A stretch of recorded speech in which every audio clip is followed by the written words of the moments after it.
नमस्ते दोस्तों, मैं मिस्टर ज्योति आज की बात में आप सबका स्वागत करती हूँ। आइए आज की बात कर लेते हैं। आज बड़ा ही शुभ दिन है, पवित्र दिन है, बृहस्पति का दिन है, गुरुवार है। तो मेरे गुरु का दिन है, तो आज गुरु मंदिर गाय की सेवा करें और गाय को रोटी, पहली रोटी जो है घर की, वो गाय को खिलाना चाहिए। उसमें थोड़ा सा गुड़ वगैरह डालेंगे तो शुभ होता है। गुरुवार के दिन पे गुड़ डाल के अगर गाय को खिलाएंगे तो शुभ माना जाता है।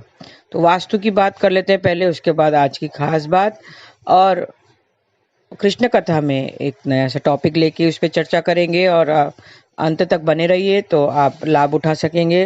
वास्तु की बात कर लेते हैं। हमने पूर्वी द्वार की बात की थी, पूर्वी दिशा में पूर्वमुखी द्वार की बात की थी, लेकिन वो जो है वो बंगलो सिस्टम, जो पहले खुले खुले मकान होते थे उसकी बात होती थी। वास्तु उस टाइम से है, लेकिन अभी फ्लैट सिस्टम हो गया है। फ्लैट सिस्टम में छोटे छोटे जगहों की कमी के कारण फ्लैट्स बनाते हैं, फ्लैट खरीदते हैं और फ्लैट में भी वास्तु सेम ही लगता है। लेकिन मेन गेट की अगर बात करें तो मेन गेट पूर्व या उत्तर की ओर शुभ माना जाता है। जो उसमें भी जो बड़े बड़े मकानों में है उसमें भी शुभ माना जाता था, इसमें भी शुभ माना जाता है। स्वतंत्र मकान में गेट के आगे खुली जगह होती है। स्वतंत्र अलग अलग जैसे बंगलो टाइप होते हैं मकान, खुले खुले मकान होते हैं, तो उसमें गेट के मेन गेट जो होता है उसके आगे खुली जगह होती है, सड़क होती है। लेकिन फ्लैट सिस्टम में ऐसा नहीं पाया जाता है। फ्लैट में मेन गेट के आगे गैलरी या हॉल होता है या ऊपर जाती हुई सीढ़ी होती है। तो उस समय उसमें अगर मेन गेट के आगे दीवार हो या गैलरी हो या छोटा सा हॉल हो, छोटा सा खुला थोड़ी सी जगह हो या सीढ़ी हो, तो पूर्वमुखी गेट बेकार हो जाता है, उसका कोई वास्ता उसमें नहीं रहता है, पूर्वमुखी होने का लाभ नहीं उठा पाते हैं। तो यदि वास्तु की बात है, अब योग की बात करते हैं। तिथि की पंचमी तिथि आज से कल सुबह 6:21 तक रहेगी। आज शाम 5:55 तक वृद्धि योग रहेगा। जैसे ही नाम के अनुसार यह हर काम में वृद्धि करता है। नया रोजगार या व्यापार शुरू करने के लिए वृद्धि योग बहुत शुभ माना जाता है। आज सुबह 10:22 तक चित्रा नक्षत्र रहेगा, फिर स्वाति नक्षत्र रह जाएगा। स्वाति एक शुभ नक्षत्र है, ये 15वां नक्षत्र है और इसका मतलब है स्वतंत्र विचारों वाले। इसके जातक स्वतंत्र विचारों वाले होते हैं और इसमें मुंडन, नामकरण, विद्या आरंभ करना शुभ माना जाता है। इस नक्षत्र का स्वामी राहु है, इसकी राशि तुला है और इसका संबंध अर्जुन के पेड़ से बताया गया है। तो अर्जुन के पेड़ को नमस्कार करना चाहिए। जिसका भी जन्म स्वाति नक्षत्र में हुआ हो तो उसको आज के दिन अर्जुन के पेड़ को नमस्कार करना चाहिए, किसी प्रकार का नुकसान नहीं पहुंचाना चाहिए। अभी थोड़े से उपाय जान लेते हैं। आज गुरुवार के दिन पे स्वाति नक्षत्र के सौजन्य से संयोग से क्या उपाय है हम जान लेते हैं। आज केसर की डिब्बी लेकर अपने पास रखें और जैसे ही बाहर जाते हो, यात्रा के लिए जाते हो, तो केसर अपने माथे पे तिलक लगाकर बाहर जाएं तो आपके सारे काम सफलतापूर्वक हो जाएंगे। केसर अगर नहीं रख सकते हैं तो पिसी हुई हल्दी आप अपने पास, सूखी हल्दी अपने पास रख सकते हैं और उसका भी तिलक लगा सकते हैं। संतान की चिंता अगर सता रही है तो एक नया पीला रंग का कपड़ा लें, कपड़ा संतान के हाथों से स्पर्श कराएं और कपड़ा विष्णु मंदिर में चढ़ाना चाहिए। आज विष्णु जी की पूजा आराधना करते हैं। ओम नमो भगवते नारायणाय, ऐसा आपका मंत्र, विष्णु का मंत्र आपको आज जाप करना है। तो कपड़ा विष्णु मंदिर में चढ़ाना है और ओम ऐं क्लीं बृहस्पते नमः ऐसा जाप करना है। तो संतान से संबंधित सारी चिंताएं दूर हो जाएगी। प्रेम भाव बनाए रखने के लिए आज श्री विष्णु की विधि पूर्वक पूजा करनी चाहिए और उसे आमरस का भोग लगाना चाहिए। आमरस खुद भी ग्रहण करें और घर वालों को भी दें, तो प्रेम भाव बना रहेगा। और आत्मबल बढ़ाने के लिए उत्तर पूर्व दिशा में देशी घी का दीपक जलाएं और मंत्र जाप करें। ओम ग्राम ग्रीम ग्रोम सह बृहस्पते नमः, ऐसा आप मंत्र जाप कर सकते हैं। पूजा के समय 5 गोमती चक्र भगवान के पास रखें और विधि विधान से धूप दीप से पूजा करें तो सारी नेगेटिविटी दूर हो जाएगी। गोमती चक्र पीले रंग में पीले कपड़े में बांधकर फिर अपने पास रख दें। थोड़ा देर मंदिर में रखे रहें, फिर उसको लेकर आप पीले कपड़े में बांधकर अपने पास रखें, तिजोरी में रख सकते हैं, तो नेगेटिविटी सारी दूर हो जाएगी। नागकेसर का फूल मंदिर में स्थापित करें तो आपकी आर्थिक स्थिति मजबूत होगी। विधि पूर्वक रौली चावल आदि से पूजा करनी चाहिए। पूरे दिन फूल को मंदिर में ही रखा रहने दें, अगले दिन फूल को तिजोरी में रख दें, तो आपकी तिजोरियां भरी रहेंगी। ओम नमो भगवते नारायणाय का 108 बार जाप करना है, तो आपकी सारे कामों में सफलता मिलेगी।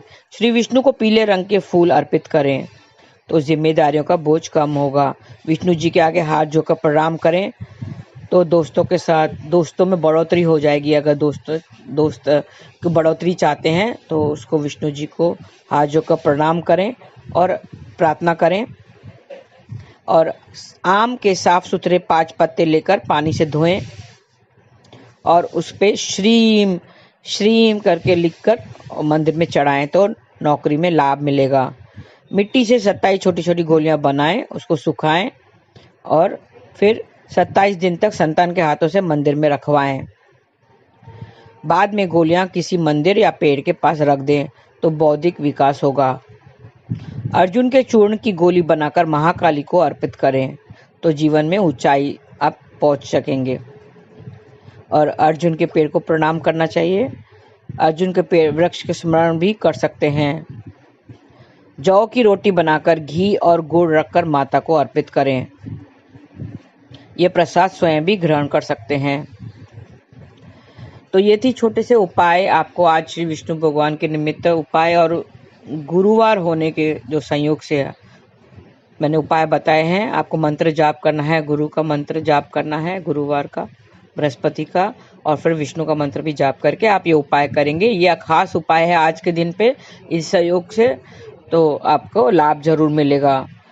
और ग्रह नक्षत्र के ग्रह एस्ट्रोलॉजी के हिसाब से कल 1 तारीख है, तो थोड़ा सा बदलाव आप देखेंगे, बहुत से बदलाव दिखाई देगा।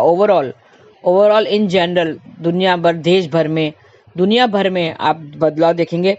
आज सुबह 10:22 से कल सुबह 6 बजने के बाद तक यही आज योग रहेगा, जिसमें हर काम बन जाते हैं। आज गुरुवार का दिन है, जिसके शाम केतु से संबंधित है। आज चीजों को बढ़ाने वाला वृद्धि योग भी है। आज स्वाति नक्षत्र भी है और कल रात 10:40 पर केतु हस्त नक्षत्र में प्रवेश करेगा। मैं बता दूं कि एस्ट्रो के हिसाब से जो ग्रह चाल चल रही है अभी, शनि और सूर्य साथ में है, बुध के साथ में है। वो कल उसका कंजंक्शन हुआ था, एक ही डिग्री पे आ गए थे, 15 डिग्री पे आ गए थे, तो उससे भी थोड़ा सा प्रभाव पड़ा होगा सबके राशियों पे। और केतु चंद्रमा के साथ बैठा हुआ है और कल रात 10:40 पर वो चंद्रमा के हस्त नक्षत्र में प्रवेश करेगा। हस्त नक्षत्र जो चंद्रमा का नक्षत्र है उसमें प्रवेश करेगा। और गुरु के अतिचारी होने से मुद्रा संबंधित कोई फैसला लिया जाएगा, बड़ा फैसला गवर्नमेंट लेगी। गुरु अतिचारी होने वाला है। अतिचारी मतलब जो अपनी नॉर्मल स्पीड है उससे फास्ट भागेगा। तो आने वाले दिनों में मैं आपको बताऊंगी उसके बारे में, अतिचारी के बारे में। तो उसके बहुत बड़े बड़े फैसले होने वाले हैं। गुरु के अतिचारी होने से मुद्रा संबंधित कोई बड़ा फैसला लिया जाएगा, गवर्नमेंट बड़ा फैसला लेगी। क्रिप्टो करेंसीज की दुनिया में बड़ा बदलाव होने वाला है, तो थोड़ा सा ध्यान रखें इन चीज़ों के लिए। ये बदलाव 1 मार्च से लेकर 7 मार्च के बीच में होने वाला है। तो ये थी थोड़ी एस्ट्रो की बातें जो मैंने बता दिया है। और क्योंकि गुरु के अतिचारी के बारे में मैं आपको डिटेल में आने वाले दिनों में बताऊंगी कि उसके क्या प्रभाव पड़ेगा। सब राशियों में थोड़ा सा प्रभाव पड़ेगा और केतु के हस्त नक्षत्र में जाने से भी सब राशियों पर असर पड़ेगा, बड़ा बदलाव आप देखने को मिलेगा। तो ये थी आज की बातें, खास बातें। और अब कृष्ण कथा में हम जान लेते हैं ज्ञान की बातें। ऐसे बहुत सारे भक्त हुए हैं जो भगवान के लिए रोते हैं, जाप करते करते रोने लगते हैं। किसी को भगवत गीता पढ़ते पढ़ते रोने लगते हैं, उसकी आंखों में आंसू आ जाते हैं। जैसे ही वो भगवत गीता पढ़ते पढ़ते उनके आंखों में आंसू आ जाते हैं। जो कीर्तन में आपने देखा होगा, जो ये महामंत्र जो कीर्तन करते हैं वो नाचने लगते हैं। हम नाचते नहीं हैं, झूमते हैं। उसको नाचना नहीं कहता, नाचना तो अलग अलग मुद्राओं को कहते हैं, लेकिन हम झूमने लगते हैं, लोग नृत्य करते हैं। भगवान को झूमना बहुत पसंद है। कृष्ण के लिए हम हंसते हैं, कृष्ण के लिए ही रोते हैं। कृष्ण के लिए ही गाते हैं और कृष्ण के लिए ही झूमते हैं। ये सब कृष्ण के लिए ही होते हैं और ये कृष्ण के लिए ही होना चाहिए। हमारा नाचना गाना जो भी होता है, हंसना या रोना, कृष्ण के लिए ही होना चाहिए। जो इस ईश्वर के धाम तक पहुंच जाता है ना, जो इस ईश्वर के धाम को पहुंच जाता है, तो फिर इस संसार में पुनः नहीं आता है, क्योंकि क्योंकि उसके पाप पुण्य सब शून्य हो जाते हैं। जब सारे पाप और पुण्य शून्य हो जाते हैं, सारे कर्म कट जाते हैं, तो वो फिर वापस इस संसार में नहीं आते हैं। वो ही भगवान के धाम तक पहुंच जाते हैं। हमारे कर्म को, पाप पुण्य को शून्य करना है। हमें अपने सारे कर्म, चाहे पाप हो या पुण्य हो, उनको शून्य करना है, शेष नहीं बचाना है, सब क्लियर करना है। हमारा अकाउंट क्लियर करना है। हम कहा जाता है, हम कहते हैं कि हम खाली हाथ आए थे और खाली हाथ जाना है। नहीं, ये सिर्फ कहावत है। हम खाली हाथ नहीं आते हैं, हम कर्मों की पोटली लेकर आते हैं और कर्मों की पोटली लेकर जाते हैं। वो इनविजिबल पोटली है। वो हम कर्मों के पिछले जो कई जन्मों की पोटली लेकर आते हैं। उसमें पाप कर्म भी होते हैं और पुण्य कर्म भी होते हैं। तो पाप कर्म के हमें दुख भोगना पड़ता है, पुण्य कर्म से हमें सुख भोगना पड़ता है। वो सब यहीं पर ही हमें क्लियर करना है। अकाउंट इधर ही हमें जीरो करके जाना है, आगे हम नहीं लेके जाना है। जब यहाँ पर ही क्लियर हो जाएगा, पाप और पुण्य क्लियर हो जाएगा, तो ही हमें मोक्ष मिलेगा। उसको मोक्ष कहते हैं। जो ज्यादातर तो हम नाम से ही पाप कट जाते हैं। जो नाम जाप करते हैं, ज्यादातर हमारे जो कर्म है वो पाप ये नाम जाप से ही कट जाते हैं। थोड़े बहुत जो रह जाते हैं प्रारब्ध के, जो हैं अतिचारी, अति तीव्र जो कर्म होते हैं वो ही भोगने पड़ते हैं। थोड़े तो भगवान भोगने पड़ेंगे ना, बाकी सब कर्म नाम से ही कट जाते हैं। जब पाप पुण्य शून्य हो जाते हैं, उसी को बोलते हैं मोक्ष गति। पाप पुण्य जब बचा ही नहीं, तो फिर इस संसार में क्यों आना पड़ेगा? नहीं आना पड़ता है। हम क्यों आएंगे यहाँ? जब कुछ शेष ही नहीं बचेगा, तो हम क्या भोगने के लिए यहाँ आएंगे? तो उसे भोगने के लिए हमें इस संसार में नहीं आना पड़ेगा। तो हमें शून्य करना है। अच्छे बुरे अगर बचे हुए जो कर्म होते हैं, तभी इस संसार में आते हैं। हाँ, अच्छे कर्म भी अगर होते हैं ना, तभी हम उसको भोगने के लिए आना पड़ता है। अच्छे कर्म को भी भोगना आना पड़ता है। शायद राजा बन जाए या करोड़पति बन जाए, लेकिन अच्छे कर्म भी हमें भोगने पड़ते हैं। सुख भी हमें भोगना पड़ता है, वहाँ आना पड़ता है इस संसार में। दुख भी तो भोगना पड़ता है। जैसे कोई कैदी को जेल में डाला जाता है, तो उसका अपराध के लिए कुछ अपराध किया होगा, तभी तो जेल में डालते हैं उसे। जब तक उसकी सजा होगी, तब तक वो कैद में रहेगा।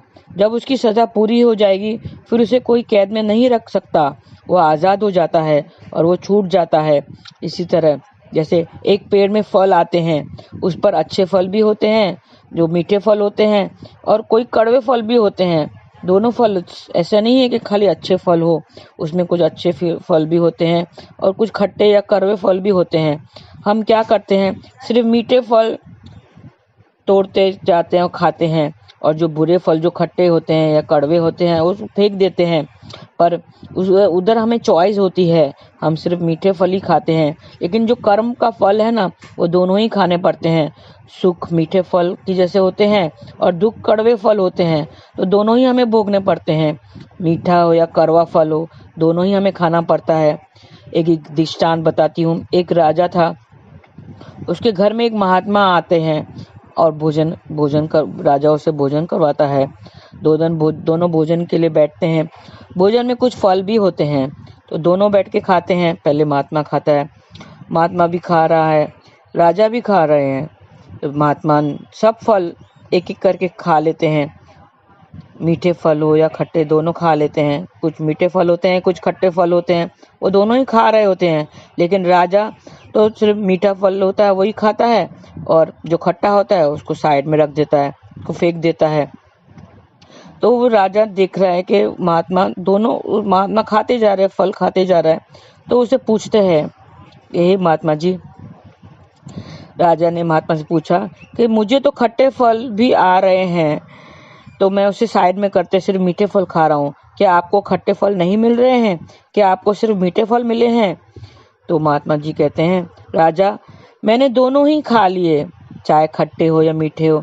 जैसे जीवन में सुख के साथ दुख आता है, तो हमें जब तुम्हें सुख के साथ दुख मिलेगा जीवन में, तो क्या तुम दुख को फेंक सकोगे, दुख को साइड कर सकोगे, तुम्हें दुख रूपी कड़वा फल तो भोगना ही पड़ेगा, वो खाना ही पड़ेगा।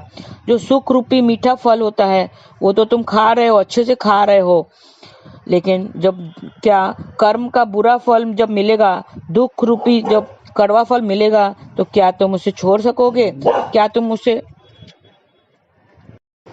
क्या तुम दुख रूपी कड़वे फल को फेंक सकोगे उस वक्त? नहीं, नहीं फेंक सकेंगे। उस वक्त तुम्हें दोनों ही भोगने पड़ेंगे, चाहे मीठे फल हो या कड़वे फल हो, मतलब चाहे सुख हो या दुख हो, तुम्हें दोनों ही भोगना पड़ेगा। इसके लिए मैं दोनों ही खा रहा हूँ, क्योंकि हमें दोनों ही को भुगतना है, मीठे हो या कड़वे हो, दोनों ही हमें भोगना पड़ता है। जीवन के कर्म फल भी ऐसे ही हैं। कर्म फल में मीठे और कड़वे दोनों फल मिलते हैं, दोनों ही हमें भोगने पड़ते हैं। हम उससे छुटकारा नहीं पा सकते हैं, हम उसको फेंक नहीं सकते हैं। तो दोस्तों, सुख और दुख धूप छांव और दिन रात की तरह होते हैं, वो एक दूसरे के पीछे आते रहते हैं।